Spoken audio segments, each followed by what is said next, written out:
तस्मै श्रीगुरवे नमः। શ્રી સંસ્કાર સ્કૂલ વઢવાણ ઓનલાઈન એજ્યુકેશનમાં સૌનું સ્વાગત છે।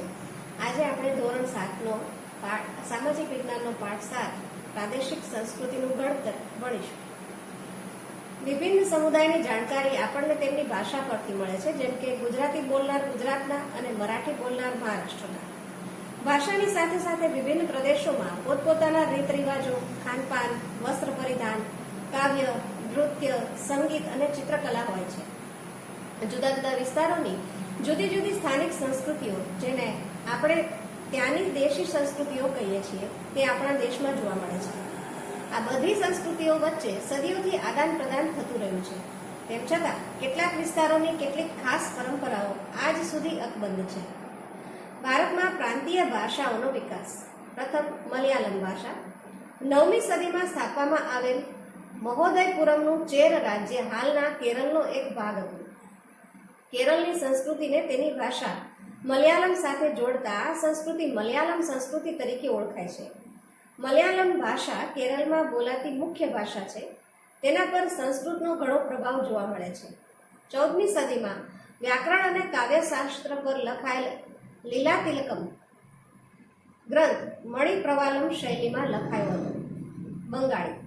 બંગાળી ભાષાનો ઉદ્ભવ સંસ્કૃત ભાષામાંથી થયો હોવાનું માનવામાં આવે છે। 15મી સદી સુધીમાં ઉપભાષાઓ તથા બોલીઓ મળી એક સામાન્ય સાહિત્યિક ભાષાનું સ્વરૂપ ધારણ કર્યું, જે પશ્ચિમ બંગાળની બોલચાલની ભાષા બની। જનજાતીય ભાષાઓ, પર્શિયન એટલે કે ફારસી ભાષા અને ભારતમાં અંગ્રેજ શાસનની શરૂઆત બંગાળથી થતાં ત્યાં યુરોપિયન ભાષાઓનો બંગાળી ભાષા પર પ્રભાવ જોવા મળે છે। પ્રારંભિક બંગાળી સાહિત્યને 2 ભાગમાં વહેંચી શકાય: સંસ્કૃત પ્રભાવિત અને સ્વતંત્ર। પ્રથમ ભાગમાં સંસ્કૃત મહાકાવ્યોનો અનુવાદ અને બીજા ભાગમાં નાથ સાહિત્યનો સમાવેશ થાય છે। ગુજરાતી ભારત અનેક ભાષાઓ અને બોલીઓ સાથે સંકળાયેલું રાષ્ટ્ર છે। પ્રાચીન કાળે ભારતમાં સંસ્કૃત, પ્રાકૃત, તમિલ જેવી ભાષાઓનું ચલણ હતું। સમય જતાં તેમાંથી અનેક પ્રાદેશિક ભાષાઓનો વિકાસ થયો। પ્રાદેશિક રાજ્યોની સ્થાપનાએ પ્રાદેશિક ભાષાઓના વિકાસમાં બળ પૂરું પાડ્યું અને સંસ્કૃતમાંથી તેમજ દક્ષિણ ભારતમાં તમિલમાંથી ઘણી ભાષાઓનો જન્મ થયો। 8મી સદીથી પ્રાદેશિક ભાષાઓના વિકાસમાં વેગ આવ્યો અને હિન્દી, ખડી બોલી, અવધી, બંગાળી, ગુજરાતી, મરાઠી, મલયાલી, તેલુગુ અને કન્નડ ભાષાઓ વિકસી। ઈસવીસન 10મી અને 11મી સદીમાં સંસ્કૃત, પ્રાકૃત, અપભ્રંશમાંથી ગુજરાતી ભાષાનો વિકાસ થયો। અપભ્રંશ ગુજરાતી ભાષાની જનની છે। આચાર્ય હેમચંદ્રથી અપભ્રંશ ભાષાની શરૂઆત થઈ। સંસ્કૃત, પ્રાકૃત, અપભ્રંશ ભાષા પછી ગુજરાતી ભાષાનો વિકાસ થયો। ગુજરાતી માટેનો જ કહી શકાય તેવો નવો સાહિત્યયુગ નરસિંહ મહેતાના હાથે વિકસે છે। આ નવા યુગના સૂત્રધારો તરીકે નરસિંહ મહેતા, મીરાબાઈ અને ભાલણ ઉપસી આવે છે। એ ત્રણેય ભક્તિ સાહિત્યના વિકાસ સાથે ગુજરાતી ભાષાનો વિકાસ કર્યો। નરસિંહ મહેતાએ શામળદાસના વિવાહ, કુંવરબાઈનું મામેરું, હુંડી, સુદામા ચરિત્ર, દાણલીલા વગેરે કૃતિઓની રચના કરી હતી।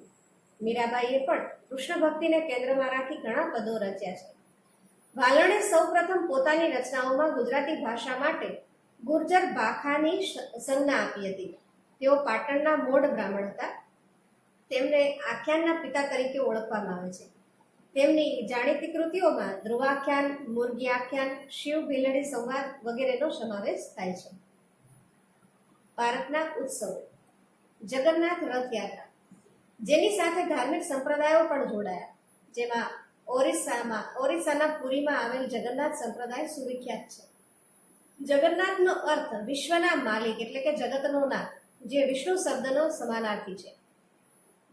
12મી સદીના ગંગ વંશના રાજા અનંત વર્મને પુરી ખાતે જગન્નાથ મંદિરનું નિર્માણ કરવાનો નિર્ણય લીધો। ઈસવીસન 1230માં રાજા અનંગ ભીમ ત્રીજાએ પોતાનું રાજ્ય જગન્નાથને અર્પણ કરી પોતાને તેમના પ્રતિનિધિ તરીકે ઘોષિત કર્યા। ઓરિસ્સા જીતનાર મુગલો, મરાઠાઓ અને ઈસ્ટ ઇન્ડિયા કંપની બધાએ મંદિર પર પોતાનું વર્ચસ્વ સ્થાપવાનો પ્રયત્ન કર્યો। તેમનું માનવું હતું કે મંદિર પર નિયંત્રણ મેળવવાથી સ્થાનિક લોકો એટલે કે સમુદાય પણ તેમનું શાસન સ્વીકારશે। પુરીમાં પ્રતિવર્ષ એક વિશિષ્ટ રથયાત્રાનું આયોજન થાય છે, જેમાં વિષ્ણુના અવતાર જગન્નાથજી રથમાં બેસી પુરીમાં ભ્રમણ કરે છે। દેશ વિદેશથી અનેક લોકો આ ઉત્સવમાં સહભાગી થવા આવે છે. હોળીનો તહેવાર ભારતમાં ઉજવવામાં આવે છે, પરંતુ ઉત્તર ભારતમાં તેનું વિશેષ મહત્વ છે. આ તહેવાર 2 દિવસનો હોય છે. પહેલો દિવસ હોળી અને બીજો ધૂળેટી. આ દિવસને આસુરી શક્તિ પર સાત્વિક શક્તિના વિજય તરીકે ઉજવવામાં આવે છે. આ દિવસે સાંજના સમયે હોળીનું પૂજન કરી હોળી પ્રગટાવવામાં આવે છે. ધૂળેટીના દિવસે એકબીજા પર રંગો છાંટીને ઉજવણી કરવામાં આવે છે. લઠ્ઠામાર હોળી બરસાના એટલે કે ઉત્તર પ્રદેશમાં ઉજવાતી હોળી લઠ્ઠામાર હોળી તરીકે પણ જાણીતી છે. બરસાના રાધાજીનું જન્મસ્થાન છે. અહીં નંદગામ એટલે કે કૃષ્ણની ભૂમિના પુરુષો બરસાનાની સ્ત્રીઓ સાથે હોળી રમવા આવે છે અને રાધાજીના મંદિર પર ધજા ચડાવવાનો પ્રયત્ન કરે છે. સ્ત્રીઓ દ્વારા લઠ એટલે કે જાડી લાકડીથી પુરુષોનું સ્વાગત કરવામાં આવે છે. તેથી આ હોળી લઠમાર હોળી તરીકે પણ ઓળખાય છે. લોહડી પંજાબ. આ તહેવાર હોળીને મળતો આવે છે. શીખ સમુદાય દ્વારા આ તહેવાર 13મી જાન્યુઆરીના રોજ મકર સંક્રાંતિ પહેલા ઉજવવામાં આવે છે. રાત્રે અગ્નિ પ્રગટાવી તેનું પૂજન અને પ્રદક્ષિણા કરી તેમાં મીઠાઈઓ અર્પણ કરે છે. આ તહેવાર અંધકાર પર પ્રકાશના વિજયનું પણ પ્રતીક હોવાનું માનવામાં આવે છે. આ તહેવાર પંજાબ, હરિયાણા અને દિલ્હીના આસપાસના વિસ્તારોમાં વસતા શીખ સમુદાય દ્વારા હર્ષોલ્લાસથી ઉજવવામાં આવે છે. પોંગલ એ તમિલનાડુ રાજ્યનો મુખ્ય તહેવાર છે. તમિલનાડુ ઉપરાંત કર્ણાટક અને આંધ્રપ્રદેશમાં પણ આ તહેવાર મનાવવામાં આવે છે. પોંગલની ઉજવણી તમિલ મહિના થાઈ એટલે કે જાન્યુઆરી મહિનાનો મધ્ય ભાગના પ્રથમ દિવસે કરવામાં આવે છે. આ દિવસે પોંગલ નામની વાનગી બનાવવામાં આવે છે. આટલું જાણો, તમિલ ભાષામાં પોંગલનો અર્થ થાય છે ઉકાળવું. ચોખા મગની દાળ, દૂધ અને ખાંડને વાસણમાં ઉકાળીને પોંગલ બનાવવામાં આવે છે. આ વાનગી એટલે કે પીણુંને શુકન માનવામાં આવે છે. ઓણમ એટલે કે ઓનમ કેરળમાં ઉજવાતો મહત્વનો તહેવાર છે. ઓણમ મલયાલમ કેલેન્ડરના પ્રથમ મહિના એટલે કે ઓગસ્ટ-સપ્ટેમ્બર મહિનામાં 10 દિવસ સુધી ઉજવાતો તહેવાર છે. ફૂલોની સજાવટ, વિવિધ વાનગીઓ, નૃત્યોની રમઝટ અને નૌકા સ્પર્ધા આ તહેવારની વિશેષતા છે. નૌકા સ્પર્ધા વલ્લમકાલી તરીકે પણ ઓળખાય છે. આ તહેવારમાં સાદિયા નામનું ભોજન લેવામાં આવે છે. દિવાળી એ વર્ષના અંતિમ દિવસે એટલે કે આસોવદ અમાસ વિક્રમ સંવતનો છેલ્લો દિવસ તે દિવસે ઉજવાતો તહેવાર છે. આ તહેવાર સાથે બારબારસ, ધનતેરસ, કાળી ચૌદસ, નૂતન વર્ષ, ભાઈબીજ અને લાભ પાંચમ વગેરે તહેવારો પણ જોડાયેલા છે. આ તહેવાર પ્રકાશના પર્વ તરીકે પણ ઓળખાય છે. દુર્ગા પૂજા. પશ્ચિમ બંગાળમાં દુર્ગા પૂજાનું વિશેષ મહત્વ છે. દુર્ગા દેવીના મહિષાસુર પરના વિજયની ઉજવણી દુર્ગા પૂજા ઉત્સવથી કરવામાં આવે છે. 10 દિવસ ચાલનારો આ ઉત્સવ છેલ્લા દિવસે વિશિષ્ટ અનુષ્ઠાન અને માતાજીની મૂર્તિના જળમાં વિસર્જન બાદ પૂર્ણ થાય છે.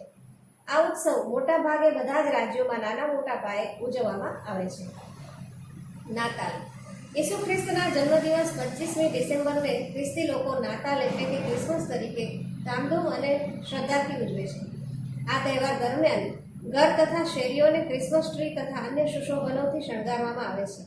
આ દિવસે તેઓ ચર્ચમાં જઈ મીણબત્તી પ્રગટાવી પ્રાર્થના કરે છે તેમજ એકબીજાને ભેટ આપે છે. 1 જાન્યુઆરીના દિવસને તેઓ નવા વર્ષ તરીકે ઉજવે છે.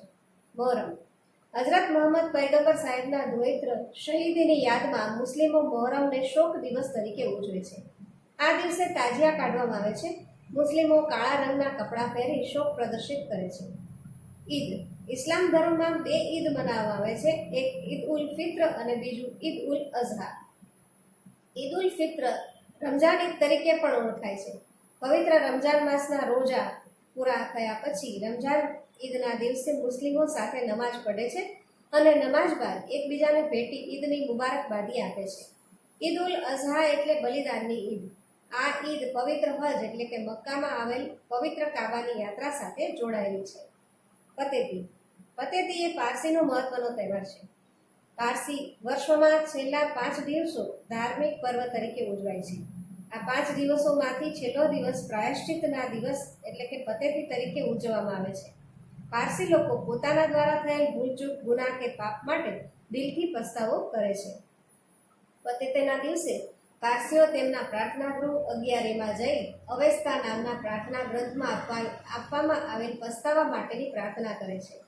પતેતીના બીજા દિવસે તેઓ નવરોજ એટલે કે નવા વર્ષનો પ્રથમ દિવસ તરીકે ઉજવે છે. ચેટીચાંદ એટલે કે ચેટીચંડ. ચેટીચંદ એ સિંધી ભાઈ બહેનોનો તહેવાર છે.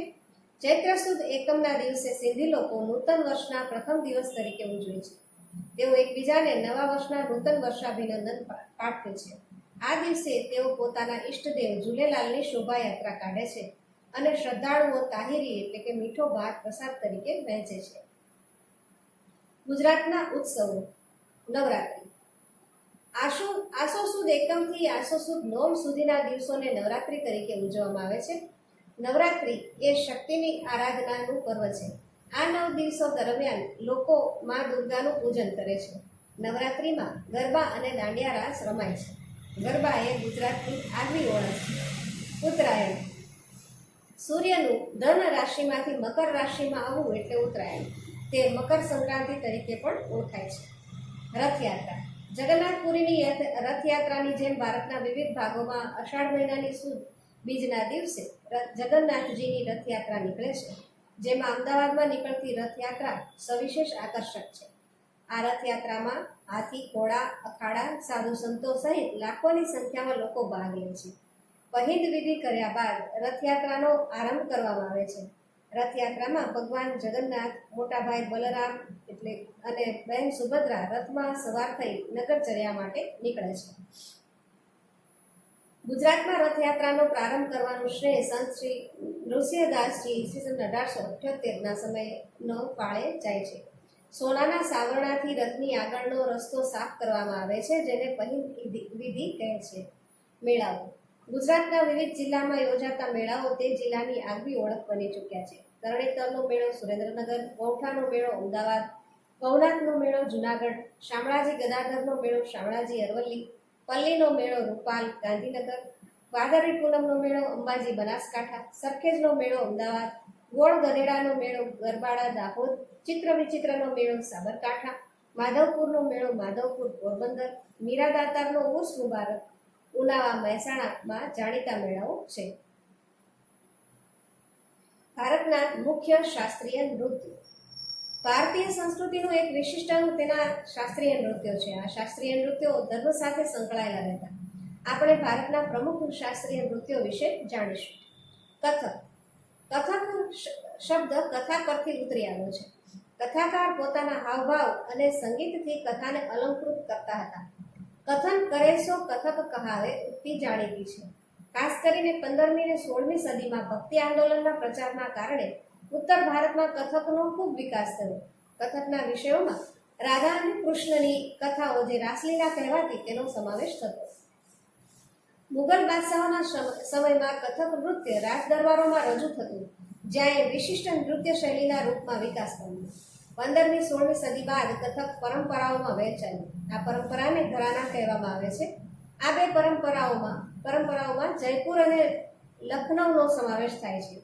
19મી સદીમાં અવધના નવાબ વાજિદ અલી શાહે પોતાના દરબારમાં કથકને આશ્રય આપી આ કલાને પુનર્જીવન આપ્યું હતું. કથક પંજાબ, હરિયાણા, જમ્મુ કાશ્મીર, બિહાર અને મધ્યપ્રદેશ સુધી વિસ્તર્યું.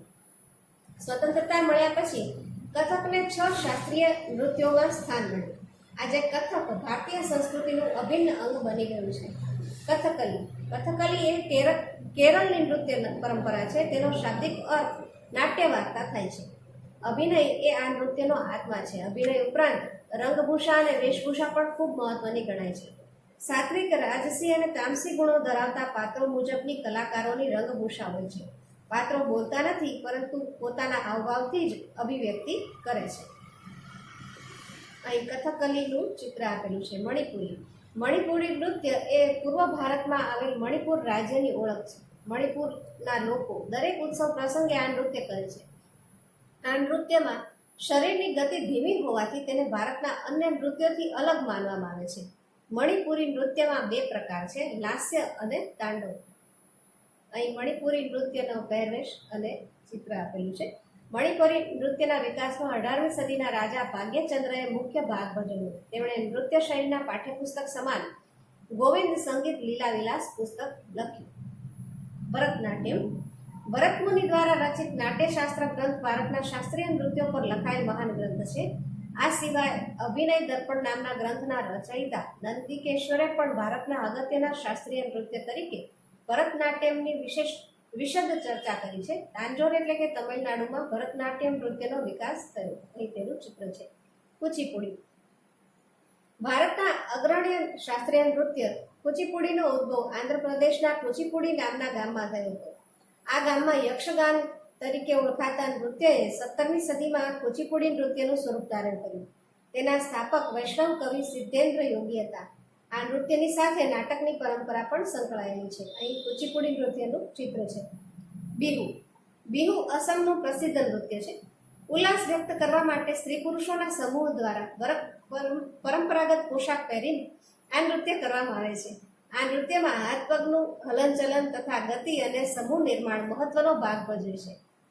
ઢોલ, પેપાય જે ભેંસના શિંગડામાંથી બનાવેલ એક વાદ્ય છે અને વાંસળી જેવા વાદ્યોનો ઉપયોગ આ નૃત્યમાં કરવામાં આવે છે. ચિત્રકલા લઘુચિત્રોની પરંપરા. અહીં તમને લઘુચિત્ર બતાવ્યું છે. ચિત્રકલાની પરંપરા ભારતમાં સદીઓ જૂની છે. જેનો એક વિશિષ્ટ ભાગ લઘુચિત્રોની પરંપરા છે.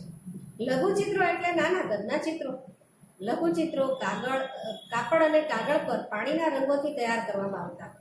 પ્રાચીનતમ લઘુચિત્રો આપણને તાડપત્રો અને કાષ્ઠ પર દોરેલા મળી આવ્યા છે. રાજસ્થાન અને ગુજરાતના જૈન ગ્રંથોમાં આવા અનેક લઘુચિત્રો જોવા મળે છે. મુગલ કાળમાં તેનો ખૂબ વિકાસ થયો, કારણ કે મુગલ બાદશાહ અકબર, જહાંગીર અને શાહજહાંએ કુશળ ચિત્રકારોને પ્રોત્સાહન આપ્યું હતું તથા ચિત્રશાળાઓની સ્થાપના કરાવી હતી. મહાભારત અને પંચતંત્ર જેવા ગ્રંથો તેમજ અકબરનામામાં ચિત્રકારોએ ખૂબ સુંદર લઘુચિત્રો દોર્યા છે. રાજદરબારના દ્રશ્યો, યુદ્ધના દ્રશ્યો, શિકારના દ્રશ્યો અને સામાજિક જીવનના દ્રશ્યો લઘુચિત્રોના વિષય તરીકે રહેતા. આવા ચિત્રો એકબીજાને ભેટમાં આપવામાં આવતા તેમજ બાદશાહ અને તેમના નજીકના લોકો જ તેને જોઈ શકતા હતા. ખંભાતના શાંતિનાથ ભંડારામાં અને પાટણના શ્રી હેમચંદ્રાચાર્ય જૈન જ્ઞાન ભંડારમાં સચવાયેલા હસ્તપ્રતોમાં લઘુચિત્રો જોવા મળે છે. આ ચિત્રોમાં ગુજરાતના સંપ્રદાયો અને સમાજ જીવનનું પ્રતિબિંબ પડે છે. ચિત્રની શૈલી ઘરાના વિસ્તાર અને આશ્રયદાતા આધારિત કલા. મુગલ સામ્રાજ્યના પતન બાદ ક્ષેત્રીય રાજ્યોએ ચિત્રકલાને આશ્રય આપ્યો, જેમાં રાજસ્થાન અને દક્ષિણના રાજ્યો મુખ્ય હતા. આ શાસકોએ તેમના દરબારના દ્રશ્યોનું ચિત્રણ કરાવ્યું હતું. મેવાડ, જોધપુર, બુંદી, કોટા અને કિશનગઢ જેવા રાજ્યોએ ભારતની પૌરાણિક કથાઓ, મહાકાવ્યો અને દેવી દેવતાઓના ચિત્રોનું સર્જન કરાવ્યું હતું. 17મી સદી પછીના વર્ષોમાં હિમાચલ પ્રદેશમાં પણ લઘુ ચિત્રકલાનો ખાસો વિકાસ થયો હતો, જેને બસોહલી શૈલી કહેવામાં આવે છે. ભાનુદત્તના પુસ્તક રસમંજરીમાં આવા વિશિષ્ટ ચિત્રો જોવા મળે છે. નાદિર શાહના આક્રમણ અને દિલ્હી વિજયના કારણે મુગલ કલાકાર પહાડી વિસ્તારોમાં જઈને વસ્યા, જેના પરિણામ સ્વરૂપ ચિત્રકલાની કાંગડા શૈલીનો વિકાસ થયો. આ ચિત્રકલાને પહાડી ચિત્રકલા પણ કહેવામાં આવે છે. 18મી સદીના મધ્ય ભાગ સુધીમાં કલાકારોએ વૈષ્ણવ સંપ્રદાયની પરંપરાઓમાંથી પ્રેરણા લઈ એક નવી શૈલી વિકસાવી. વાદળી અને લીલા રંગની સાથે કોમળ રંગોનો ઉપયોગ અને વિષયોનું કાવ્યાત્મક નિરૂપણ એ કાંગડા શૈલીની વિશેષતા હતી. રાજપૂતોની વીરતાભરી ગાથા. બ્રિટિશ શાસકો આજના રાજસ્થાનને રાજપૂતાના તરીકે ઓળખતા હતા. રાજપૂતોએ રાજસ્થાનમાં એક વિશિષ્ટ સંસ્કૃતિનું સર્જન કર્યું હતું. રાજપૂતોની સાંસ્કૃતિક પરંપરાઓ તેમના આદર્શો અને વીરતા સાથે જોડાયેલી હતી. રાજપૂતોની વીરતાભરી ગાથાઓ ચારણો અને બારોટો કાવ્ય અને ગીતો દ્વારા વર્ણવતા હતા.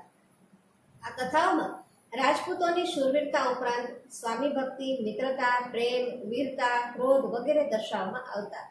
રાજપૂતો સ્ત્રીઓ, ગાય અને ધર્મ માટે પોતાના પ્રાણનો ન્યોછાવર કરી દેતા. રાજપૂત સ્ત્રીઓ પણ શૂરવીરતામાં પાછી પડે તેમ નહોતી. તેઓ જીવન અને મરણ બંનેમાં શૂરવીર પતિના પગલે ચાલતી હતી. સતી પ્રથાનો ઉલ્લેખ પણ જોવા મળે છે. પીર. સૂફીવાદના મતે ધર્મ એટલે ઈશ્વર પ્રત્યેનો પ્રેમ અને માનવતાની સેવા. સમયાંતરે સૂફી જુદા જુદા સિલસિલા એટલે કે શ્રેણીમાં વહેંચાઈ ગયા. દરેક સિલસિલાના પીર એટલે કે માર્ગદર્શક હતા, જે ખ્વાજા કે શેખ તરીકે પણ ઓળખાતા. પીરના શિષ્યોને મુરીદ તરીકે ઓળખવામાં આવતા. ભારતીય પીર પરંપરામાં સંકળાયેલા અગ્રગણ્ય સૂફી સંતોમાં અજમેરના પ્રસિદ્ધ સૂફી સંત મોઇનુદ્દીન ચિશ્તીનો સમાવેશ થાય છે. તેમણે ભારતમાં ચિશ્તી સંપ્રદાયની શરૂઆત કરી હતી. તેઓ ખ્વાજા અને ઓલિયાથી પ્રખ્યાત થયા. ગુજરાતમાં અહેમદ ખટ્ટુ ગંજબક્ષ મહાન પીર તરીકે જાણીતા થયા છે. પાળિયા દુશ્મનો સામે પાળ થઈ ઊભા રહેનારા અને યુદ્ધ કે લડાઈમાં કપી જનારા વીર શહીદોની યાદમાં જે સ્મારક કે ખાંભી ઊભી કરવામાં આવે તેને પાળિયા કહેવામાં આવે છે. જે સ્ત્રીઓએ જોહર કર્યું હોય કે સતી થઈ હોય તો તેમના પણ પાળિયા બનાવવામાં આવે છે. આવા પાળિયાને સતીના પાળિયા કહે છે. મંદિરો ભારતીય મંદિર સ્થાપત્યની શરૂઆત મૌર્ય કાળથી થઈ. તેને ગુપ્ત કાળ દરમિયાન વેગ મળ્યો. ગુપ્ત કાળને સંરચનાત્મક મંદિરોનો કાળ પણ કહેવામાં આવે છે. મંદિરની સ્થાપત્ય શૈલીના મુખ્ય 3 પ્રકારો છે, જેમાં નાગર શૈલી, દ્રવિડ શૈલી અને વેસર શૈલીનો સમાવેશ થાય છે. નાગર શૈલી ઈસવીસન 5મી સદી પછી ભારતના ઉત્તર ભાગ હિમાલયથી માંડી વિંધ્ય સુધી જે મંદિર સ્થાપત્યની શૈલીનો વિકાસ થયો તેને નાગર શૈલી તરીકે ઓળખવામાં આવે છે. આ મંદિરો સામાન્ય રીતે પંચાયતન શૈલીના અને ઈંડાકાર શિખરવાળા બનાવવામાં આવતા. આ શૈલીના મંદિરોમાં જગન્નાથ મંદિર પુરીમાં, કોણાર્ક ઓડિશામાં અને સૂર્ય મંદિર મોઢેરા ગુજરાતમાં તથા ખજુરાહોનું મહાદેવ મંદિર જે મધ્યપ્રદેશમાં આવેલું છે એ બધા મંદિરોનો સમાવેશ થાય છે. પછી દ્રવિડ શૈલીમાં દક્ષિણ ભારતમાં વિકસેલી સ્થાપત્યની શૈલીને દ્રવિડ શૈલી તરીકે ઓળખવામાં આવે છે, જેમાં તમિલનાડુ, દક્ષિણ આંધ્ર, કેરળ અને દક્ષિણ કર્ણાટક જેવા પ્રદેશોનો સમાવેશ થાય છે. કૃષ્ણા નદીથી કન્યાકુમારી સુધી જોવા મળે છે. આ શૈલીના મંદિરોમાં બૃહદેશ્વર એટલે કે રાજરાજેશ્વરનું મંદિર, તમિલનાડુનું મીનાક્ષી મંદિર મદુરાઈ, મહાબલીપુરમનું રથ મંદિર તમિલનાડુમાં વગેરે મંદિરોનો સમાવેશ થાય છે. અહીં રાજરાજેશ્વર મંદિરનું ચિત્ર આપેલું છે. તેનો ઘુમ્મટ અને આ ઉપરના મંદિરનો જગન્નાથપુરીનો ઘુમ્મટ એ બંનેનું જે બાંધકામ છે એમાં જે ફેરફાર દેખાય છે એ એની પોતપોતાની શૈલી બતાવે છે. જેમ કે નાગર શૈલીના મંદિરો આ પ્રકારના બાંધકામના છે અને દ્રવિડ શૈલીના મંદિરો આ પ્રકારના બાંધકામના છે. ત્યારબાદ વેસર શૈલી. મંદિર સ્થાપત્યની વેસર શૈલી મહારાષ્ટ્ર, ગોવા, કર્ણાટક અને વિંધ્ય પર્વતમાળાથી લઈને કૃષ્ણા નદી સુધી વિકાસ પામી હતી. વેસર શૈલીમાં નાગર અને દ્રવિડ શૈલીનું મિશ્રણ જોવા મળે છે.